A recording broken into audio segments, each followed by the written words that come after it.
All right, folks, week 3 is here. It all kicks off tonight with the Dolphins at the Bills in Buffalo. And I just want to say, from a Bills standpoint, whoever did their schedule really did them a solid and gave them a very favorable first 7 games. If you look at the Bills' schedule, they do not leave the state of New York, except for a short trip to New Jersey to play the Jets for the first 5 weeks of the season. Then they get the Falcons, then they get the Panthers. So this first 7 weeks are very favorable for the Bills. They already beat the Ravens at home, and I fully expect them to be 7-0.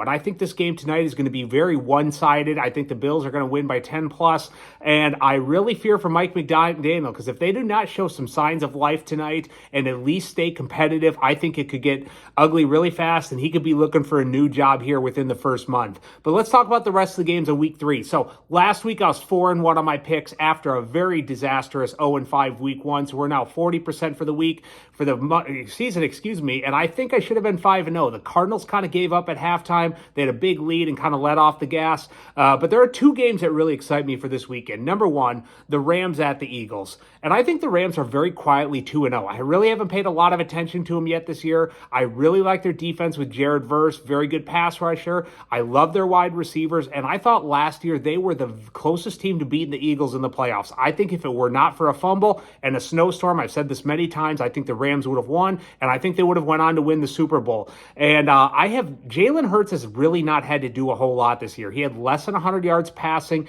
and I read a stat this week that Jalen Hurts is 7-0 when passing under 100 yards for the past 2 years, which is pretty incredible from an Eagles standpoint. But I think they're going to force him to pass a little bit more. Rams got a pretty solid run defense, and I'm going to take the Rams to win this game straight up in Philadelphia. This is not one of my official picks, but I think the Rams are going to win this game. Second game that excites me is the Cardinals at the Niners. Did you know right now that the NFC West is 7-1 and that only loss is in interdivisional game? So right now they have not lost outside the division, NFC West teams being. And I think the Cardinals have really quietly been 2-0. I think they've played 2 terrible teams. This will be the real first challenge. Kyler Murray has been very efficient. He hasn't been very explosive, but he's been very efficient. I think they got a very solid wide receiver core. Their defense is above average. And on the Niners side of things, even with Mac Jones last week, they were really able to run the ball. Now, we don't know if Brock Purdy's going to be playing in this game, but I don't think Mac Jones is a huge downgrade. And I think regardless whether Brock Purdy plays or not, I expect the 49ers to win this game at home versus the Cardinals and take control of the NFC West. Okay, so let's get my picks. Number 1, I'm going to take the Giants plus 6.5 at home versus the Chiefs. And I think the Chiefs are going to win this game, but I think it's going to be very, very close. And if you look at this line started at 5.5 on Sunday. Now it moved up to 6.5, which tells you a lot of the public is on the Chiefs. But right now, the Giants have a very solid defensive line against a very shaky offensive line for the Chiefs. Chiefs don't have a lot of weapons. Now, it sounds like Xavier Worthy is going to play on Sunday. But I think this could... the other thing I look at from a Chiefs standpoint is they've had a really hard time getting a pass rush without blitzing. And when you're going against a wide receiver like Malik Neighbors who can burn anyone deep, that could spell trouble. I'm going to take the Chiefs to win the game, but I'm going to take the Giants plus 6.5. Number 2, I'm going to take the Texans plus 1.5 at Jacksonville. And this is a little surprising to me that the Texans were actually underdogs here.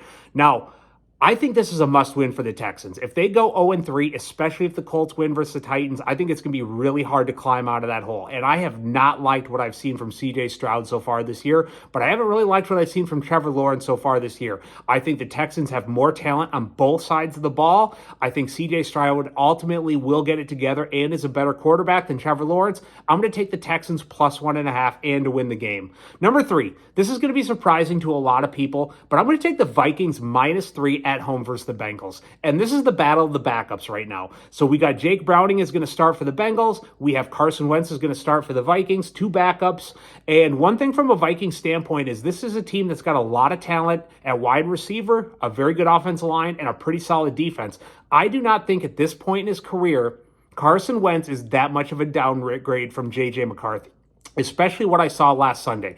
I actually think Carson Wentz is maybe a slight upgrade right now, given J.J. McCarthy's only played 2 games. I do like Jake Browning as a backup quarterback, but this is a pretty hostile environment.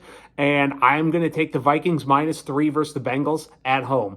Number 4, I'm going to take the Chargers -3 at home versus the Broncos. And I have loved the way Justin Herbert has played this year. Right now, I think he's got to be one of the forerunners for MVP.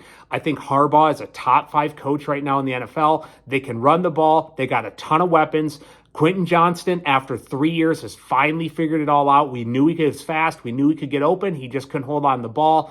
And right now, he's got 4 touchdowns already. You put him with Ladd McConkey and Keenan Allen, and that is a very solid wide receiving core. And I have not really liked what I've seen from the Broncos. Bo Nix has made several really boneheaded plays so far this year, and I just really haven't liked what I've seen. I thought they're going to be a top 2 or 3 defense, and they really have not shown it so far. I'm going to take the Chargers -3 at home versus the Broncos. And number 5, I'm going to take the Cowboys -1 at the Bears. And say what you want about the Cowboys. Dak Prescott has been playing very well through 2 weeks. Last week, he really lit up the Giants. And 2 weeks ago, I thought he played really well versus the Eagles. And if it weren't for a couple drops by CeeDee Lamb, I think they could have won that game. Dak has been playing phenomenal. I love CeeDee Lamb. Their defense is very poor, but I think that's going to be okay because Caleb Williams is playing very poor right now. So I'm going to take the Bears -1 at the Bears. I'm going to take the Cowboys -1 at the Bears. So those are my picks. Let me know what you have this weekend, and we'll see everyone Sunday night.